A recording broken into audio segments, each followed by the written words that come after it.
Have you ever wanted to use the quilt as you go method? Well, I use it sometimes whenever there are large blocks that are in my quilts. And the way I use the quilt as you go method is maybe a little different than some others do it. There's different methods, but this is the one I use, and I find that it's easier on my body sometimes, and also it's a great opportunity to be able to do some really nice quilting. So if you'll notice here, I actually have used 12 weight thread and I have quilted this individual block. This block is actually part of my Riverglen Quilt Pattern, and I'll have the link below for you if you're interested in that. But I really wanted to do some really intricate quilting, and it was a lot of straight lines, and I actually just marked it all with my Hera marker. And what's nice is that maybe you don't particularly love or know how to free motion quilt. Maybe you still want to quilt, but you just want to do an individual block. This is an option for you using the quilt as you go method.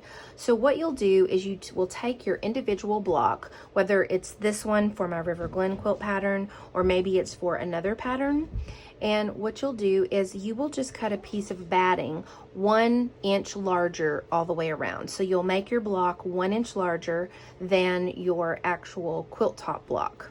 So for this one in particular, for the Riverglen pattern, this is a 20.5 inch block, unfinished. And so what I've done is I just spray basted this block to a piece of batting, and then I have quilted it. And then what you do is all you have to do is trim it down when you're done. So you'll just take your ruler and just trim all of this up where it's nice and even and flush, and it's the measurement of what's in the pattern or whatever pattern it is that you're following if it's not this one. And then all you do is join your blocks together, just like you normally would sew blocks together. So you will take your next block that you've sewn that goes with this pattern, or maybe it's another one, and you will just lay it right sides together on here, and you will stitch down your 1/4 inch seam all the way down. And one thing you'll want to make sure of is with your batting that you use, you'll want to make sure that you use a batting that you can press.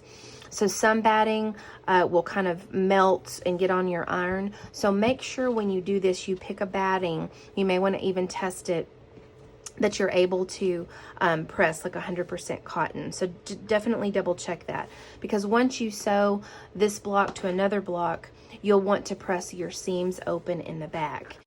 Here's an example of the seams pressed open after you've sewn the blocks together. And you can see they're pressed open 1/4 inch. And after you have joined your entire quilt top this way and you've sewn all your blocks together, then what you do is you will add your backing. And so you'll just put your backing on the floor or on the wall, however you base that, and you'll spray your backing where the right side is facing the floor. Or your wall, whatever it is that you're using, and you'll just lay your whole quilt top on top of that. The batting is now already attached to this one. So here's the example of me basting mine to my basting wall. And you will just baste it as normal. Now, as far as quilting the backing to this, you're going to want to stitch in the ditch. So that means anywhere you see a seam, that's actually where you will be doing your quilting, because you've already quilted. You don't want to mess up all the nice quilting that you've done here. So for this particular pattern that I'm using, when I go to quilt my layers together, I will actually only be stitching where there are seams rather than over any of the other quilting that I've ever done. And here's an example of an entire quilt that I use the quilt as you go method. It's the Riverglen quilt in solid colors, and it's actually hanging on a wall now. So all of these blocks were sewn together using this method, and it was a really great way to quilt individual blocks. So this is just a little bonus, a little tip for you if you are following this pattern. If you have found this video for other reasons and it's not part of the Riverglen quilt, just a little tip on doing the quilt as you go method the way I do it. I'm Belle from Seam Sew Me. Feel free to give this a like and follow my videos here on YouTube, or feel free to follow me on Instagram at Seam Sew Me. Until next time, quilty friends, make lovely things.